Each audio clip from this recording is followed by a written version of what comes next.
알리바바 창업자 마윈이 중국의 보수 정책 기조를 작심하고 정면 비판해 당국에 불려가 질책을 받았다고 하는데요.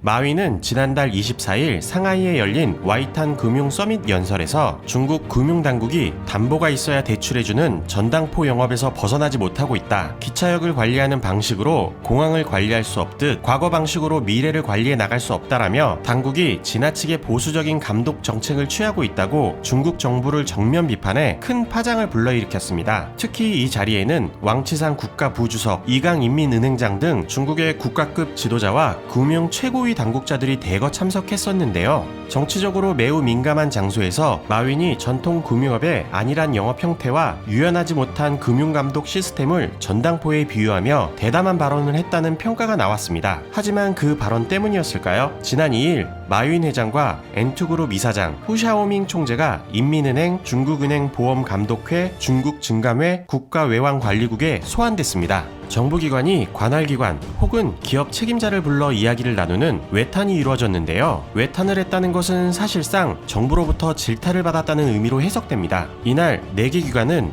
예약면담을 진행했다고만 밝히고 자세한 내용을 공개하지 않았는데요. 그런데 중국 금융당국이 11월 5일로 예정됐던 중국 핀테크 기업 엔트그룹의 상장을 이틀 남겨두고 전격 중단시켰습니다. 엔트그룹은 홍콩 상하이 증시 동시 상장을 통해 약 340억 달러를 조달할 예정이었는데 이는 지난해 12월 사우디아라비아 국영 석유기업 아람코의 기억을 넘는 세계 최대 규모였습니다. 그래서 이러한 중국의 행보가 엔투그룹 모회사인 알리바바그룹 창업자이자 엔투그룹 지배주주인 마윈을 겨냥했다는 관측이 나오고 있는데요. 마윈그룹 IPO 중단 소식이 전해진 후 미국 및 홍콩에 상장된 알리바바 주가가 급락했고 며칠 만에 우리 돈으로 약 3조 원이 증발해버렸습니다. 앞서 날선 사회 비판으로 유명한 부동산 재벌 런츠창도 시진핑 주석은 자신을 황제라 착각하는 벌거벗은 어릿광대라고 비판한 이후 돌연 실종되고 실종 6개월 뒤 런츠창은 부패 혐의로 18년 징역형을 선고받는 일이 있었고 이와 비슷한 사건들을 우리는 종종 미디어에서 접한 적이 있는데요. 중국은 개인은 물론 민간 기업도 여전히 중국 공산당의 강력한 통제 아래 있다는 것을 보여주고 있습니다.